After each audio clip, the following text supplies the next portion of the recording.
What is up, everyone? Welcome back to another episode, another season of the Panthers Nation Network. We took a little bit of a break there and made sure we had a good amount to talk about. To be fair, this has been the quietest offseason that we've had in recording this podcast. Oh, absolutely. I think we all kind of knew for once where things were headed, what we were trying to do, and finally not having to have a head coaching search for in the first time in the past 2 years. Unreal. On this podcast has been nice. And not only that, I mean, if you really want to go down through it, like the entirety of the podcast, because I mean, the year we started it was the year they fired Rivera. We've gone through 3 head coaches now. And every year has been, so you go interim, all right, head coach search, yeah, you get a couple years of rule, fire, interim, head coach search, fire, interim, head coach search. Like, we've been through more head coaches in this podcast than the team has ever had in its existence. Yeah, no, it's kind of crazy that we decided to do a podcast during the worst era of Carolina Panthers football.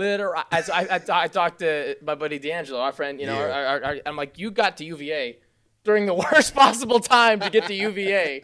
And we have the same thing with this Panthers Nation podcast. Literally the most tumultuous time frame to be a Panthers fan. And that's saying something for the team that went and had the number 1 overall pick from going 2-14 back in that time frame. Like, we still somehow stumbled upon the worst era. That's crazy. Like, it's just been ridiculous because Tepper had just bought the team in that year. Yeah. That was what had happened. So if you've been with us since then, God bless you.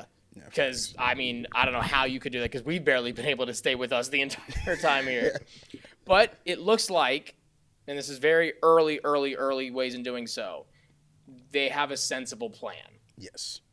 Off of what we've seen so far in free agency. Yeah, I can agree with that. Like you said, the plan they had, we knew what the plan should have been. And that's what it was, and they executed it. I thought they did well. I won't say they killed it. I won't say they smashed it. I thought for what we were trying to do, some of the guys that they picked up made me feel good. I'm like, you know what? I can live with that. Yeah, I think, like last year, the thing is that last year was such a breath of fresh air in free agency with getting, Robert Hunt and getting, Damian Lewis.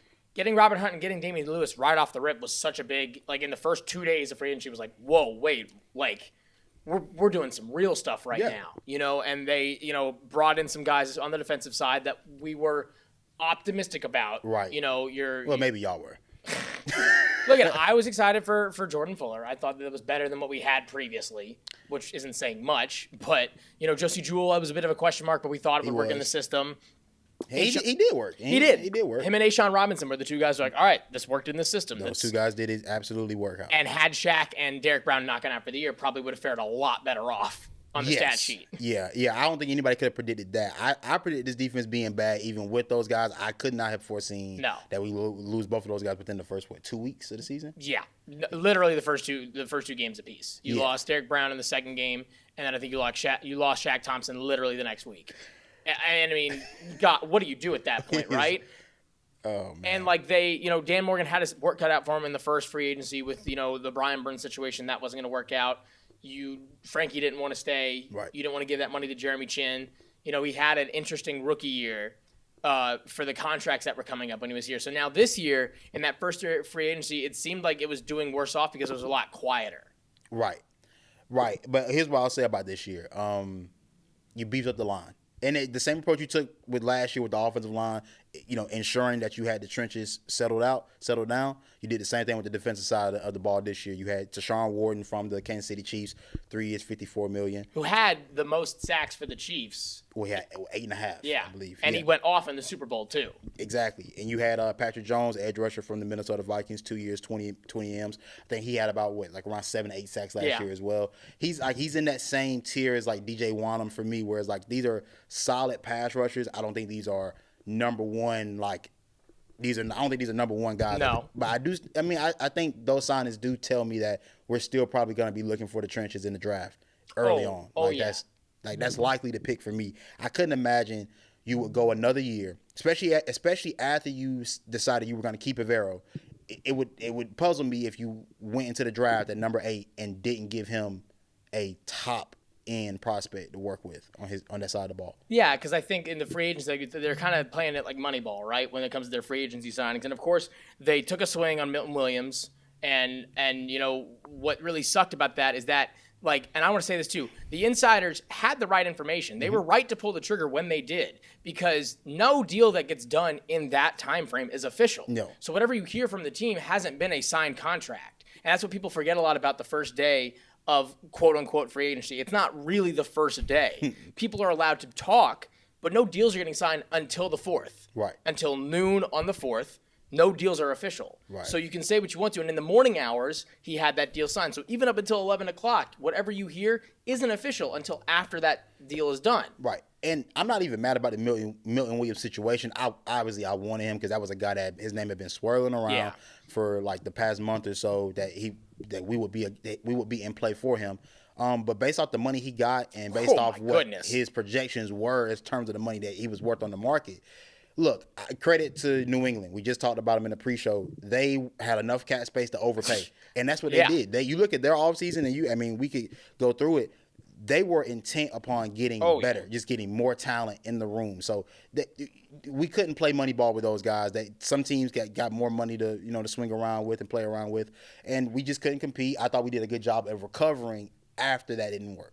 Absolutely, because I think, like you said, then you take Moneyball and go a different way with it. You kind of get it in the aggregate, right? We talk about the 8 sacks from Morton. You talk about the 7 sacks from Patrick Jones. You get Bobby Brown as well off of chump change, right? And I think what we're hoping for is to see that there's a difference between bargain bin guys and chump chain guys, because I think with Fitterer, you gave a lot of bargain bin guys bigger contracts than they deserved, i.e., Miles Sanders, i.e., a couple different guys, especially on the defensive side of the ball, that Dan Morgan is still having to deal with. But you also got to remember, we still have A'Shawn Robinson on the roster. Shai Tuttle is still on the roster. And whether or not they get cut or what have you, you still have a good amount of defensive backs on the roster to roll with. And you go, okay, let's load it up. Not quantity over quality, but you got to deal with what you do. And then I think, like you said, exactly right. For Avero, for this defense, last year the offense was definitely the key focus, right? You go that way, and you get Jonathan Brooks, Xavier Legette, and Jatavion Sanders back to back to back. Offense is clearly the key. You put up the most historically the worst defense in history. It's going to be your key, and especially with keeping and retaining Avero, I think this is what we've talked about, his last year as the coordinator.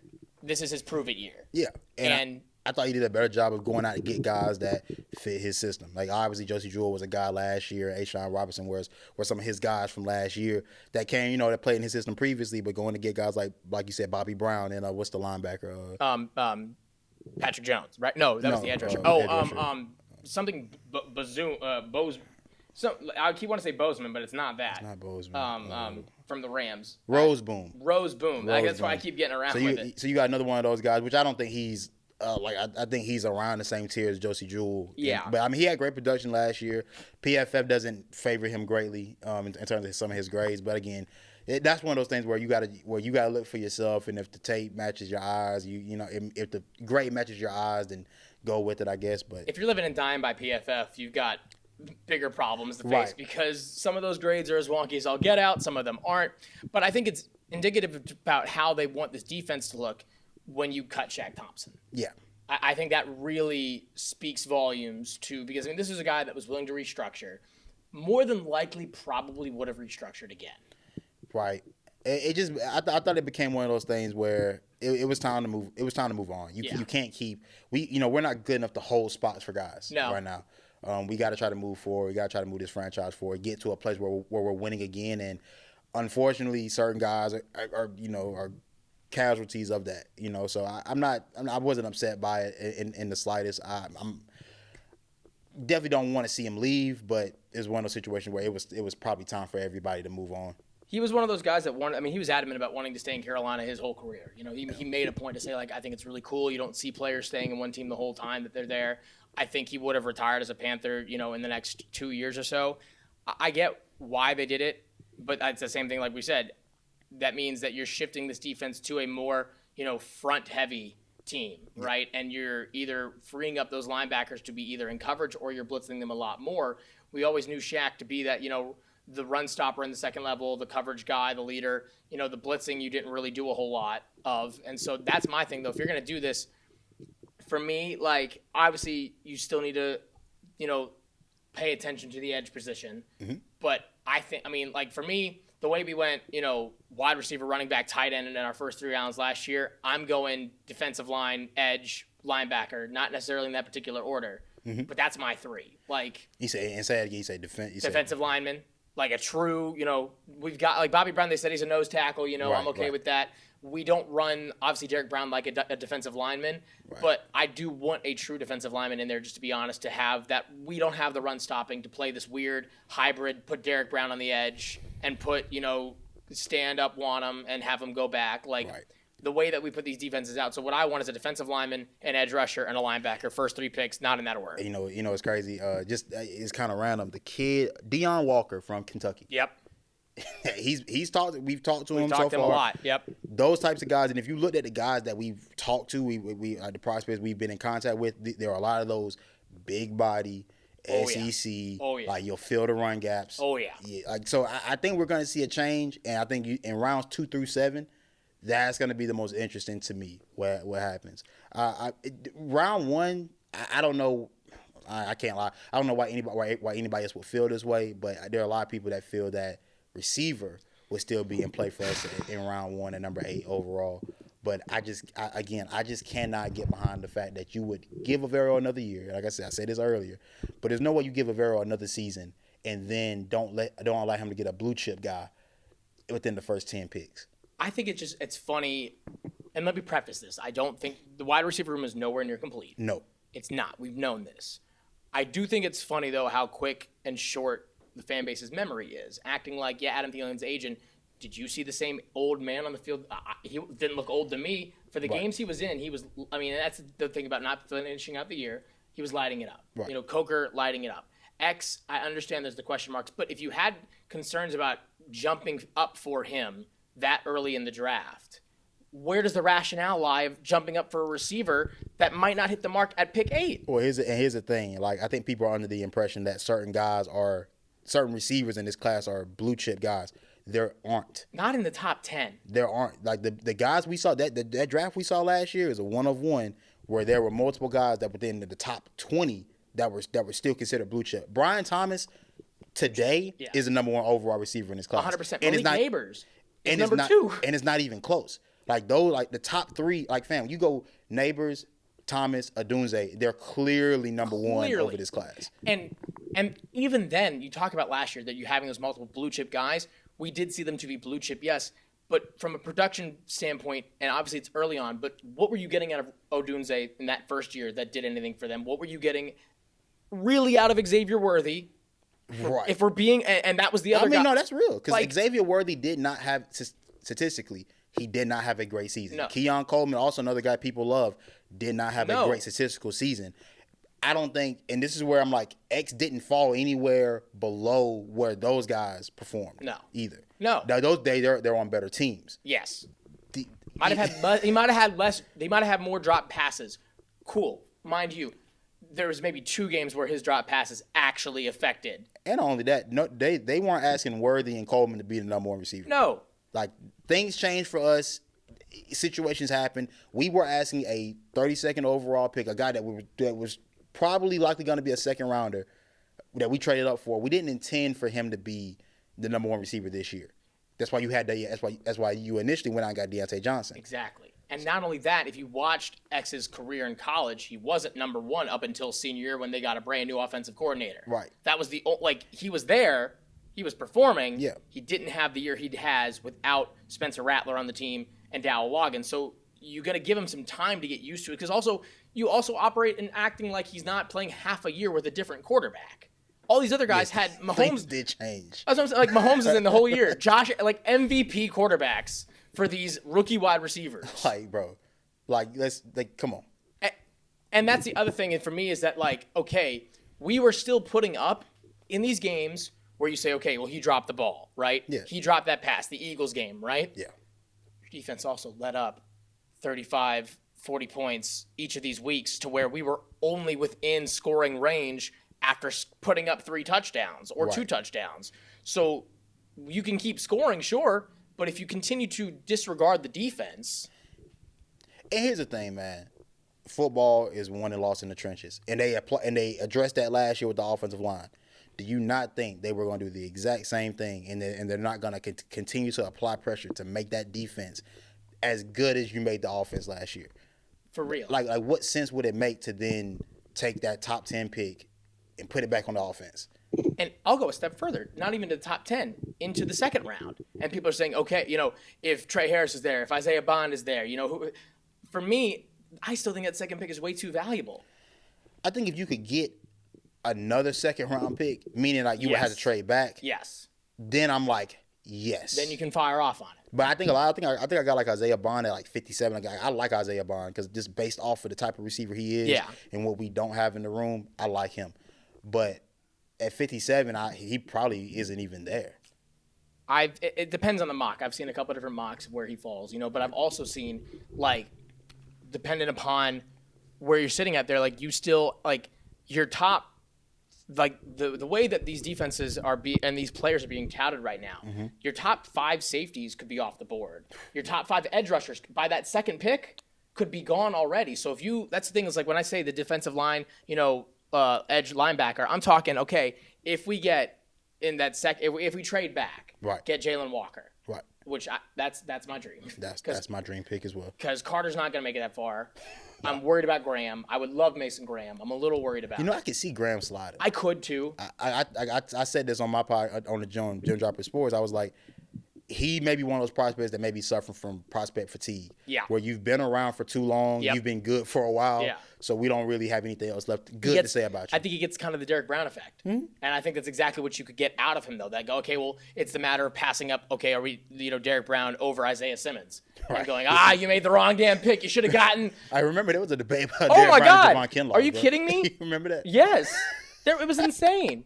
And even, I remember Panthers fans being pissed about Derek Brown.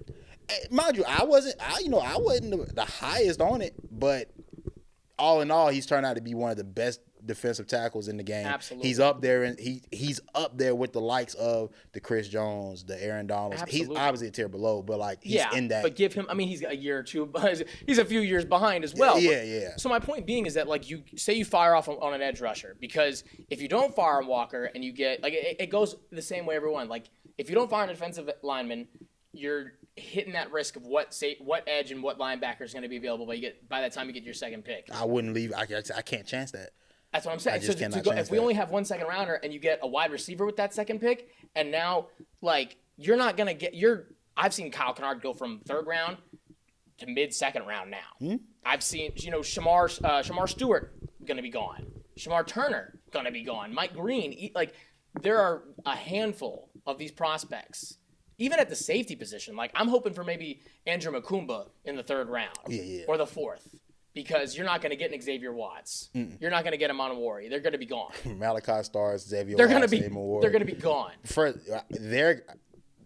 Side note, they're going to do a lot for that safety position in the league moving forward. It's going to be a new kind of prototype of safety. Yeah. The way we saw JC come in, the guys like JC, Pat Surtain, the way they changed the money's about to change for them. Those boys, Malachi Stars, Xavier Watts, and Nick Emenwari will change how the money works for safeties moving These forward. NIL boys are going to come in different. Yeah. They're going to come in different. Absolutely.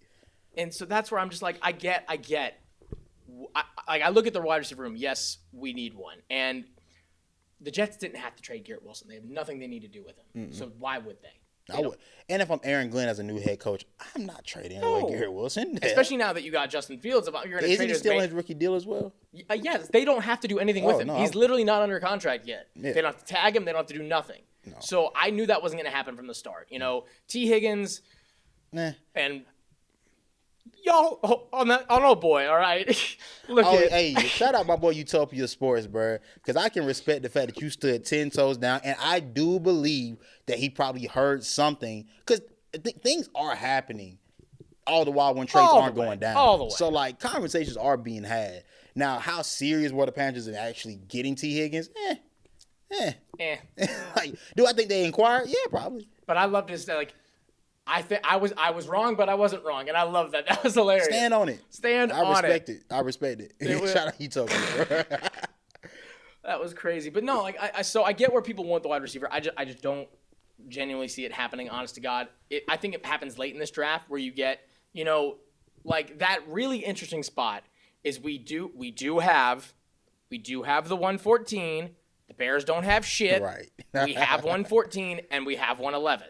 Right. So that's a really interesting spot right there. Yes. Because you hope for some guys to fall, like a Tez Johnson, Jaden Higgins maybe, to fall in that spot. And that's where you can go that 2-4 kind of. I like Jaden Higgins. I like Jaden Higgins too. That's a really valuable guy at that spot. If he were there, yeah. I've seen it because he sits in a lot of places around that 80 overall, but I see him fall sometimes. At that point in time, maybe they're not needing a receiver. Where you get, I mean, you're not going to go for Kyron Lacy now, but those are like the three around that spot. But that's where I think this receiver class is going to be stronger at than maybe last year's group, was that like in the later rounds, that's where their value is going to be really high. Like I'll be honest, based off how I feel about this receiver group, there shouldn't be a receiver taken above 15. That's what I'm saying. Like there isn't a guy like that. Like for example, like if you ask me what first round receiver I would actually like to draft, it would be Luther Burden. But Luther Burden wouldn't be a guy I would take unless I trade it back. No, and that's the other thing. The teams that are drafting these receivers in the 15 to 32 range don't need these other pieces that badly. Like you're asking, because think about this now. You're asking this kid to be the number one. Yeah, which is what we said just 10 minutes ago about X and the problem that you gave him. And was the problem that you gave, that's the whole problem we talk about with these rookie quarterbacks, right? Yeah. You ask them to step in and be the number one. And unless you have a team set up the way, I can't believe I'm saying this, set up the way that Washington was last year, it's not going to pan out. Right. And also, too, and we haven't touched on Rico Dowdle yet. Best believe that the Carolina Panthers went and got Rico Dowdle for a good reason. For a great reason. You're about to be a balanced football team. For you real. Are. This time. I thought Dave Canales got better as the season went along with trying to balance out the attack between the pass and the run game, leaning on Chuba as much as he could. But I think the one thing you realize is that Chuba isn't that tier 1 running back. He's a very good running back, but you clearly see there's a difference between Saquon's and the Derrick Henry. Those are aliens. Yeah. I mean, for Chuba's size is the one thing. Yeah. And that's the thing is Chuba is a very still collegiate-based kind of running back where you need a pitch count. Yeah. And they tried to force it early on in the season. That was one of my biggest issues with Canales. I was like, all right, well, hold on. Well, Chuba has a hot hand. Let him keep running with it. Stop putting in, Miles Sanders. Stop putting in Blackshear when we don't need them in. Mm-hmm. And it was, in hindsight, maybe for a reason. Because he got him all the way to the end of the season. Yeah. And thank goodness. Yeah. And you really can't afford to lose him. No. He's that valuable. So I understand maybe not waiting to the draft to go get a running back. I said, one, I don't know if I want a rookie running back in that spot that Dowdle's in anyway. Exactly. And I get that. Well, where would Rico fall if he was in this draft? I don't want to hear it. Who cares? And they go, he only got 1,000 yards because they didn't have anybody throwing the ball. You still got to tackle him. Like, you still got to run. I think the best thing we could do right now is go in on being a physical running team, which our offensive line is set up to do. We've seen Robert Hunt pull and run people over, which will again make your passing game better. Exactly. I understand. Like I do understand the sense of urgency that people have with Bryce Young being in year 3 and wanting to get him a number 1 wide receiver. I do, but I think what they're doing right now, which I actually like, is building the infrastructure of this team properly. Yeah. And not rushing to just go grab the next hot toy, on the market to try to throw in and see if it'll work. Like, no, build this with some actual structure, build it with some actual intent. You'll see it. You'll still see results. Like, I think you're still going to see this offense be around, like, I'd say probably like the 15 to 16 range in terms of overall offense, which based off where we were last year, remember, we finished in the 20s. Yeah. Like, I mean, as much as Bryce did at the end of last year, we still finished within the 20s. Like, I think we can finish in the teens this year. I think this defense can finish somewhere in the teens this year. And if those things happen, then instead of 5 wins, you're probably sitting around maybe 8. Yeah, and you don't need to shoot for the moon, right? Because the Saints are the Saints. They don't have a lot of things right now that we do have. We have a young quarterback that we actually believe in and we believe we can build around. A coach that's proven himself to at least know what he's doing a little bit. Exactly. The Saints are a team that's been middling around for a while because they've gambled with their money for a lot of years. And this is where they're at right now. And the Falcons are in damn near the exact same position. I hear and I understand, and this is what, this is where a lot of the fan base has their issues, is that you get Michael Penix, but the receivers he's got, the weapons he's got. That's why he's going to do better. I mean, we saw that literally pan out, though, in the last game where it was a shootout, quote unquote, but Bryce still won it with worse weapons, quote unquote. That's why everyone wants Tet, because Tet's the Drake London. And I'm like, why are we shooting for Drake London? Well, if Drake London's your preferred archetype of a wide receiver one. Like, why is that what we're shooting for? Hey, man, if somebody could have convinced me that, hey, he's Mike Evans. Like, hold That's on. a different story. That's a different story. Drake London? Nah, all right. Like what? I mean, you're looking at a team that had and Drake London, who had, if we're really being honest, statistically and impact-wise, less of an impact than Darnell Mooney did. I'm gonna be honest. The Panthers do have a Drake London type of receiver on the roster right now. His name is Jalen Coker. Who we got when? We didn't even spend a draft pick on him, and you want to go and shoot away and piss away this, and because think about how great the 8th overall pick has been for the Panthers in years past. It's been cash. If you can keep them around, yeah, absolutely. I mean, we haven't talked about him yet. And I think that was an amazing move. Yes, to keep J.C. Horn. And now it looks even better with the money that they gave old boy. That's what I argued the first day it happened. I argued with somebody. I was like, hey, it does not pay you well to not pay your guys. Yeah. You might as well go ahead and get it out of the way, because as soon as you pay them, first of all, to get it done before Stingley got his. That's what I'm saying. And before Gardner gets his. Exactly. Bro, get it out of the way. You guarantee less money than Stingley. Stingley got $89 million guaranteed, which is funny that, like. I know. $89 million. Of a $90 million contract. I'm just like, what? Just give him the $90 million. Like, what's that $1 million? What are the incentives for that $1 million going to get you? Exactly. I was like, bro, like quickly, very quickly, that deal will expire. JC's deal will be expired. You won't even think about how much you actually paid for him. And based off what he can actually produce, it's worth it. Now, is it a risk? Absolutely, it is a risk. But literally every contract you sign with a player is a risk. Like all the guys that we signed this year, those are all risk investments. I mean, for me, to be honest, the only one I'll say that, but I don't think Mike Jackson's a risk for the money you gave him. Oh no, that was actually good value. For the short production span that he had, he came in late in the year, and for me, I didn't see a bad game that he played. That defense was just overall just bad, and so it's kind of so I think it's hard for some people that maybe don't feel that way. I think it's you're thinking about the entirety of the defense being bad and us not being able to apply pressure, but that's not Mike Jackson's fault. No, like when you're covering for 4 or 5 seconds, like hey, guys are gonna get open at some point. But he wasn't there for the Bengals game. He wasn't there. He came in, week 8 or 9, I think, and you saw the second round. The first game against the Bucs. He actually, other than like. There was the 2 touchdowns, but there was in these overtime moments you saw, and then the Cardinals as well. He played some dog games there at the end. They were like, if he ain't playing, then I mean that Cardinals game. You talk about Chuba, but he had to make 2 plays on the defensive side of the ball after we gave the ball away first to get the ball back for Carolina to set up that play. Situation that we had lost games like that all year up until that point, like. He had some big moments. Again, having him alongside J.C. Horn. First of all, having 2 big corners. That's how he's signing those together. Yeah, get those guys together. Having 2 big corners, too. I think 2 big physical guys. Yeah. Do we think this allows J.C., now that he's gotten paid, do we think that Evero allows him to travel? That's the biggest wish, right? It's been such I don't understand why you don't. And I get with the health, like you were a little bit wary. Let him play a full year. But yeah, I think you have to let him travel. And I think that's where I'm saying it. Not only just the money that you gave him, but the re-signing of Mike Jackson. I do think because that for me is the first number 2 I've trusted in a while. Yeah, in a while. I can't think of the last number.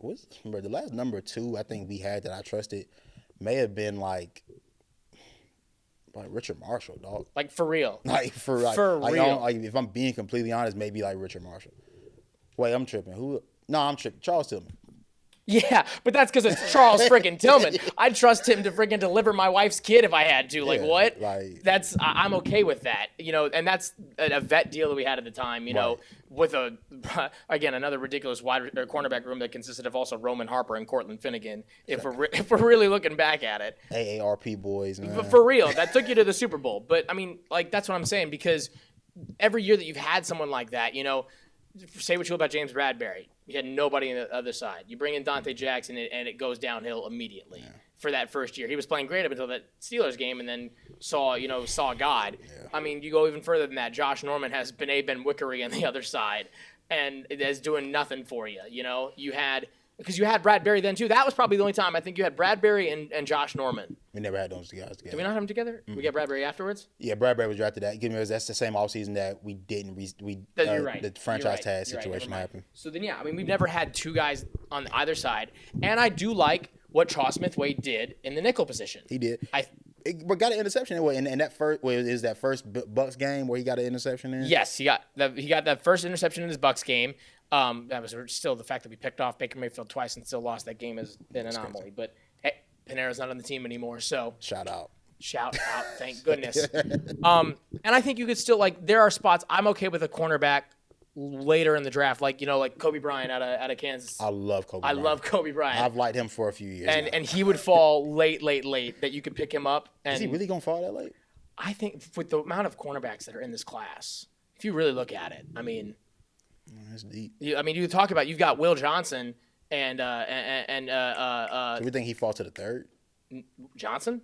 No, Kobe Bryant. Oh, I think so. Yeah, I hope so because you've still got those other guys. Ravel from ECU. That's right. Yeah. There's a couple guys cornerback wise because there's another dude from Georgia too. I think. I can't think of his name. I know, right and because I was thinking Starks until you said, I was like, oh wait, crap, he's a safety. But there's some other guys, from as I don't know how to pronounce his first name, Thomas out of FSU is slated to go. It's like Azarea. I don't know how to. There's a lot of apostrophes and a lot of apples, but you've got probably I think you could see 8 or 9 cornerbacks go before Kobe goes. If we're being 8 or 9. I could see it. Damn. That's a lot. I know. That's a lot of guys to see go, bro. Goodness gracious. I mean, yeah, if he's there, absolutely take him in the third round. I mean, again, it all hinges upon what we're able to do. I'm kind of hopeful for a trade back. I am. I think I've gone at it every way to Thursday, and I just for the holes that you need, not like. You could fill the holes you need in the draft, right? But the talent drop off. If you want an impactful rookie class to come in and be a dominant in the next 2-3 years and still be on your roster, if you're not going to go through agency, you need them pretty much. If it's past day 2, I've really got some question marks, because we saw. I mean, now to be fair, we just said Charles Smith-Wade has been doing all right. Trevin Wallace before he was injured he was there, right. He was serviceable. But for me, with how bad this, if we're trying to not be mediocre, that's what I'm saying. If you don't want to be mediocre, then swing for the fences on the defense early on. Mm-hmm. So in my mind, you trade back to, 15, 16. That's the exact spot I'm thinking. Get maybe an extra second, an extra third. Both is that extra second is really where I'm like, I would really love an extra second. I want a second round pick in the top half of this. Because I think we've got 2 or 3 4th rounders. Yeah. And I know we have 2 5th rounders. So we're pretty well set. Yeah. Something's going to I will say this. I know Dan's going to probably do something to get us to move us up in position. I mean, at least somewhere in the third. With the amount of trades that he made, that was my nightmare trying to report that night.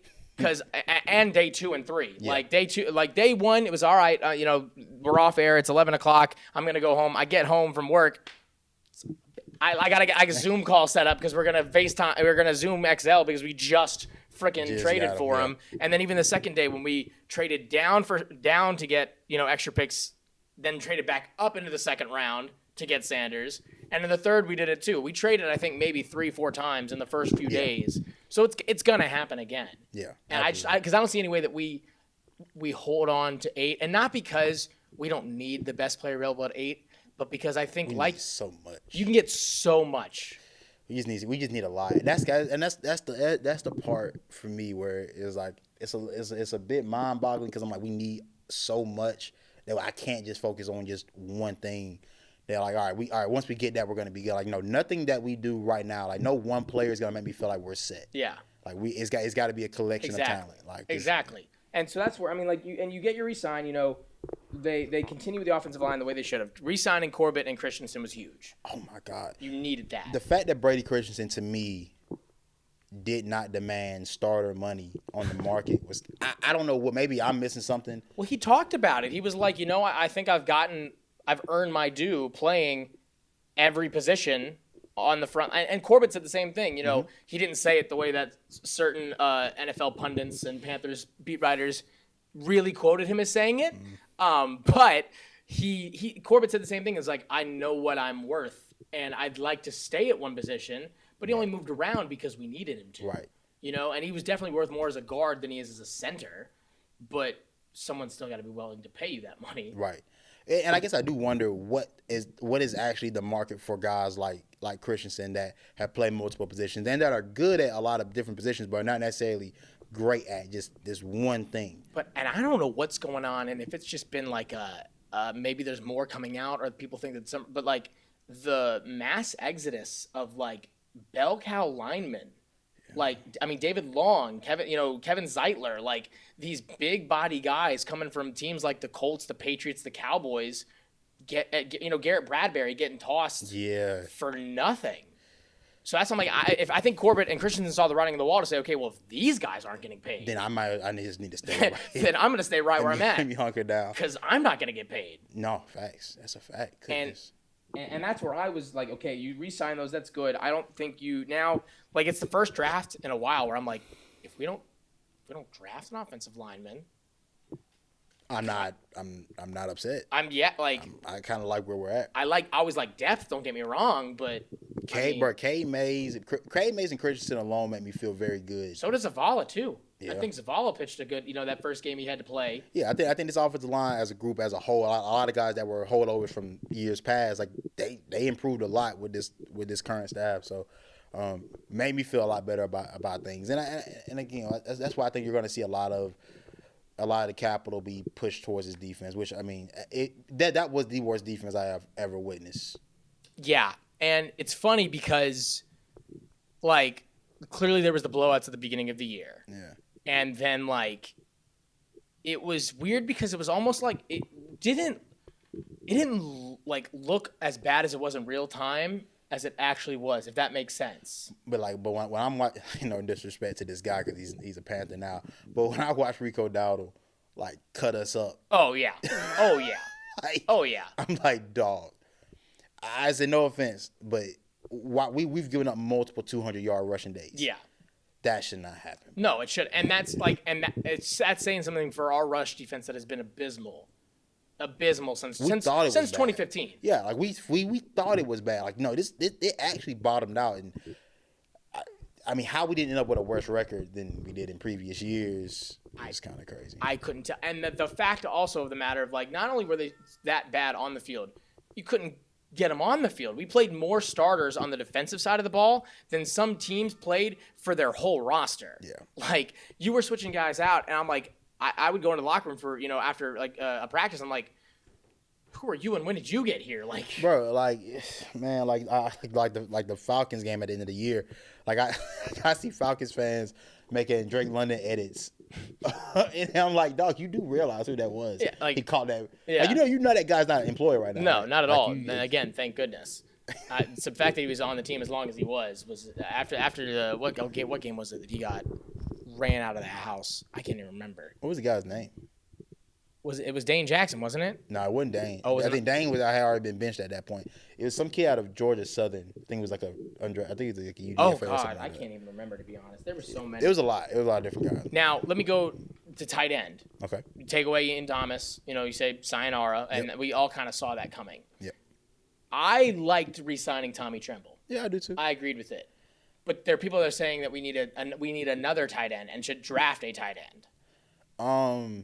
I think Tommy Tremble is like, he still hasn't solidified himself as a true threat, like, consistently. Like, he shows me flashes. Need him to be. You kind of do.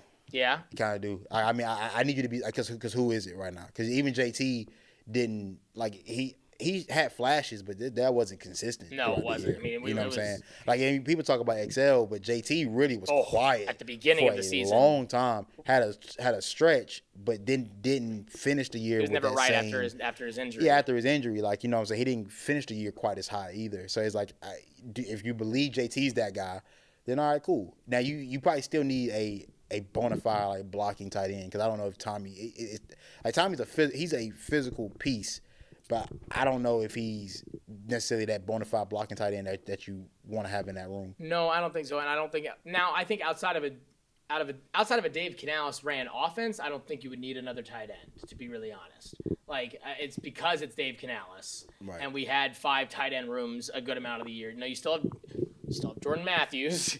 I mean, you still have Felipe Franks. Don't forget about Felipe Franks. He may have to actually play. He did actually play. He had some. There was. Oh yeah, no, I know. I did. I do remember. I trust me. I remember. but I think like going into the year, he's actually going to be competing for real reps from the beginning to the end. I'll leave my comments at the door about that one. But I'd say it's just that other thing. It's just like I feel like until we do make a trade, and it's probably not going to happen until draft night. I am very reserved with what we do with those picks. Like, right. I really don't. If it's not like my kind of mindset, to be honest, is like if we have a starter in that position, like who is at least a starter caliber. Like, I don't think Jadavion Sanders is a starter by any means, but him and Tommy together, I'll give it to him. Right. Like, if we have a starter in that position, I really don't want to mess with it. Right. Unless we have the picks to do so. I like Tyler Warren. I will say that. At eight would be crazy. And I know I've said I like Tyler Warren. I would love for him to be a Panther, but drafting tight ends that high it hasn't paid well for anybody else has done it. I don't believe it would pay well for us to do it. No. So I would say don't do it. I like him at a look, right? Like, then I don't want to go like get a Harold Fannin like in the third round or what have you. Like, this is how I was looking at it. And I started to clean more a bit to it because I was like, okay, I could see it. But before the Rico Dowdle, signing, I really didn't even want to really spend a pick on a running back until really late. Like, I feel that. Like getting like even Scatabo at like 111, I was like, do we really want to burn a pick that early on a running back? Like, and not that it wouldn't have been awesome, and not that we still might not do it. Right. If like, what's his face? I don't know if our Dylan Sampson's gonna fall, or like. Yeah. I hesitate to say any Gamecocks because we could talk about that. I love Rocket in that. I would love Rocket. I like it. Here's the thing. I like Gamecocks that will actually fit within the confines of what we got going on. That's what linebacker I want. Or the linebacker. Oh shoot! No, which one? Was it Debo or Boogie? I want Boogie. I like Boogie too. I would love Boogie. Yeah, but these are guys that will be available around that time. Debo, I know will for sure be available, but he may not be a guy you don't have to go get till like the Debo. You might even get Debo at a UDF. Yeah, that's what I was thinking too. 56 was kind of being generous. You could probably get him as a UDFA, to be honest. Boogie, you made like a fourth. You think? Yeah, I think that was like that 111 one. Now, because like now that we have a running back, I was doing like I said, I was like Scatabo and Johnson or Higgins in that 2 spot. But now, Boogie at 111 or 114. Just don't you dare get Barrett Carter. Don't you dare. Why not? We can't go get Barrett Carter. He's trash. I forget who Clemson linebacker. I ain't really paid much attention to him. I had to go back and look. That's why. That's why. I mean, I know the name. Like I knew the name, but it sounded like a Georgia guy. Honest God. It did sound like a Georgia guy. But I like it doesn't really pop off. Like it ain't really pop off on my radar. That's why I'm like, there's some of those linebackers like buddy from Georgia. What's his name? Like a true linebacker, not. I'm trying to think who they even had this year. Or even like the guy from Bama linebacker. Jahad Campbell. I would love Jahad Campbell. That's what I'm saying. Like, with that linebacker, that's the other thing too. And then we haven't spoken on it really a lot. That linebacker room is very weak for us right now. It's incredibly weak. You actually like those picks, like you said, like with how you felt about Scatterbo at 111. Like I understand that because that needs to be spent on a linebacker. That's what I'm saying, and that's where and that was the point I was making earlier. Like, getting rid of Shaq, you need to get your linebacker for the future. Yeah. You don't have him. This is a good draft to do so. So what's the first pick? So you're thinking, so at 57, say we don't trade up and we don't get an extra second-round pick. At 57, what would you do? In my mind, at that point, it goes the same thing. If it's really all dependent upon what we do. Like, if we don't trade away. If we were to get Jalen Walker at 8, if we shoot up for him, I'm okay with that. I'm okay with reaching for Walker. I love what he does on the field. Yeah. I think you do get a little bit extra juice when you have a guy that like an Aiden Hutchinson who grew up in that area and who knows that team and knows that market. I think you get a little bit of extra juice for it. So I'm okay with it. And if we were to get an edge rusher, for me at that 57, it depends on who's on the board. If Alfred Collins, Deion Walker, No. Deion, I think he's a nose. If I'm not mistaken, he's a D tackle. Deion Walker, that's the kid from Kentucky. Yeah, so that's what I'm saying. Like Alfred Collins. Oh yeah. TJ Sanders. Like I'm getting a lineman. Yeah. At that spot because I think that the linebacker draft is a little bit deeper. Right. And I think that when you get and especially also, you can get so many diamonds in the rough at linebacker. Yeah, nobody's spending like premium picks at linebacker anymore. No. It's not like how we think of obviously Luke Kuechly, and we think of other guys on our franchise, but that doesn't happen anymore. No. Guy like where Luke Kuechly got taken, do that today, you'll be fired. Yeah. Yeah, unless it's Micah Parsons. Unless. And even then, and he's more, to me, he's more Von Miller than he is. 100%. He's more that true big body, like coverage, like the reading the defense or offense kind of linebacker. You don't shoot for that anymore. And I was so upset we didn't throw money at Harold Landry. I thought that was a no-brainer, but it is what it is. But that's where I'm like, okay, you get like Jeffrey Bassa from Oregon, way later on. There's another guy from Georgia, and I keep forgetting the name. There's more linebackers later on. Carson Schwessinger from UCLA. Yeah. That's like another one of those guys, like a Luke Kuechly kind of, prototype that I think you could fall on in that third round. Because originally I was going, all right, let's knock out a safety or, in that third round. Yeah. But now with Morig, you retain Morig. He's more of a box safety though, right? He is. He's not your coverage guy. So our only free is Damani Richardson, right? Is it not? Yes, which I don't love. No, not right now. No. He to me, I thought, and I appreciate him for playing as well as he did when he had to play, but Fuller is still a free agent. I don't know what we're doing with him. Yeah. He's just nobody. Whew. Oh wait. Yeah. Okay. He's still a free agent, so you can maybe crawl back and get a little bit of deal for him just to fill that hole for a little bit. I didn't hate it. I didn't love him. But at this point, you're like, okay, what do you... You got to have guys that you think can fill that position with a little bit more savviness than a second-year UDFA. Yeah, 100%. And so that's where I'm like, okay, I think that... Or then, like I said, because then if we get Jalen Walker, then you want to go, linebacker early on. Mm-hmm. I don't think you need to jump on a linebacker that quickly. But if, say, a Watts is on the board still, which is a big ol' if. That's a big ol' if. Bro, I did see one mock draft that one of our Panthers very own did, Panthers Culture. He had us getting Watts. I think he has getting Jalen Walker and Xavier Watts. I've seen Watts at a couple mock drafts fall that far. And that's crazy. It's insane. I watched him, bro. I watched him in the college football playoff. I'm like, oh, that's one of the best players on the field. It's ridiculous. Like, he was like, the only DB that was better than him in the national championship game was Caleb Downs. Yeah. Like, that's saying something. That's saying something. Like, I think Caleb Downs, like, when it's time for him, ridiculous. Oh, my God. Ridiculous. And so that's where I'm like, okay, if there is, because I do think that our need at safety and linebacker is about even. Yeah. I just think the way that Avera runs his defense, we need more linebackers. Yeah. Now, and we're going to get a full year of DJ Wanham, right? Mm-hmm. You're going to get Trevin Wallace back and healthy, but I don't think he's the guy. At his size, I just don't see it. And Josie Jewell did well when we needed him to. I just think Josie Jewell is like the equivalent to what AJ Klein used exactly. to be. Yeah. Exactly. It's just, he's right there. He shouldn't probably be starting for you. No. If you're a good defense. Because that linebacker doesn't really kind of exist anymore. You don't really have a linebacker like that. I mean, even, they've all kind of moved to that TJ Watt, Bosa kind of archetype and moved up into the line. So I think because it's Avero and how he runs his defenses, I need defensive line, edge, linebacker. Yeah, give him the bodies that can fit his style, bro. So that's where if you trade that 8 back to say, because Walker could fall to 15. Yeah, and that's why that's what I'm saying. I feel comfortable with that. Like I feel comfortable trading, getting back to 14, 15. 14 was like I don't know, for some reason I've been stuck on 14. I don't know why. I get it though. I think because I can't remember. I think the Saints sit at 15. If I'm not, so we gotta go to 14. And we're not gonna get 15. We're not gonna get 15. Exactly. So yeah, so you gotta go to 14. You gotta go to 14, which that's fine. That's fine because if you can give,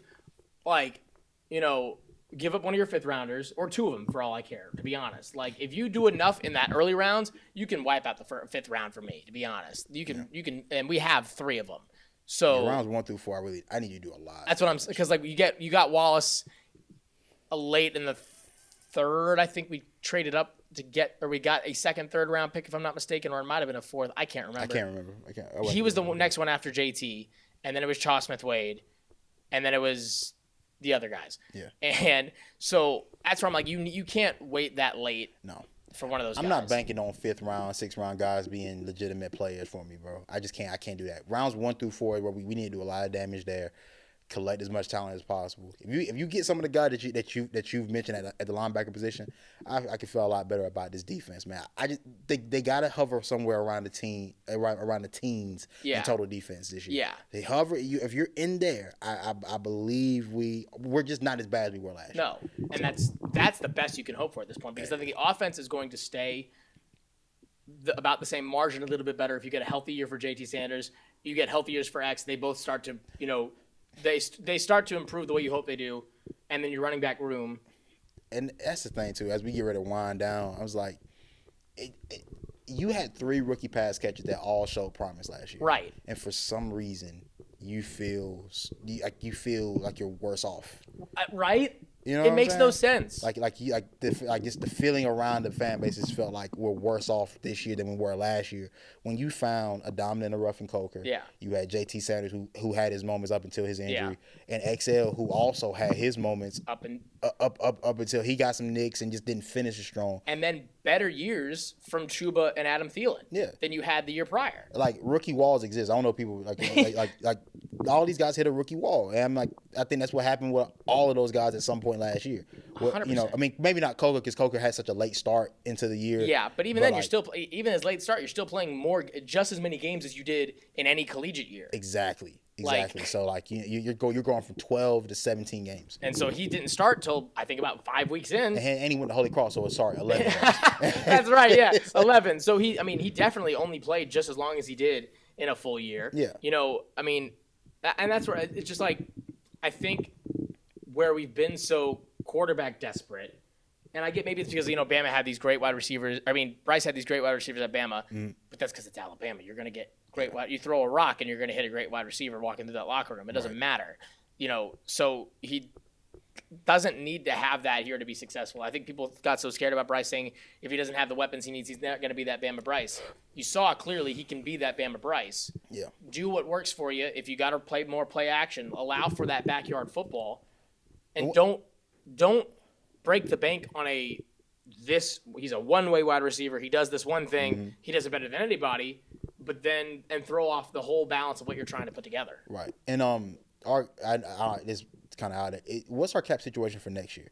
Better than it was last year. And that's what I'm thinking. And I think the receivers that are going to be available in next year's free agent class is probably where you want to start breaking bank and throwing 100% buku cash at. This year's free agent class wasn't going to happen. Now I would have gone for Chris Godwin if I was going to go after anybody. I like Chris Godwin enough. Coming off that injury, but that's the issue too. Yeah. That was really the issue. I'm like, if not for the injury, oh yeah, I would have threw it. That's what I'm saying. People throw nothing for Debo. Okay, well Debo gets injured more than any receiver we have on the field. Like, what do you mean? Right. And I get, I would have loved to throw that kind of. I mean, we don't need that pick. We could have thrown it but you don't know in hindsight what other teams are throwing until it comes out. Exactly. But I just having taken a glimpse at next year's free agent class of receiver, that's the class I think you would probably likely throw real money at. And you would know if you have that need for it or not. Yeah. But it's still a long way to go. still a long time before draft. It seems like it's so much longer. So we're going to have some mock drafts coming up. JB will be back. We're going to bring some guests on. So we're back in full swing now through the offseason until we take a little break right before training camp. But until then, keep pounding.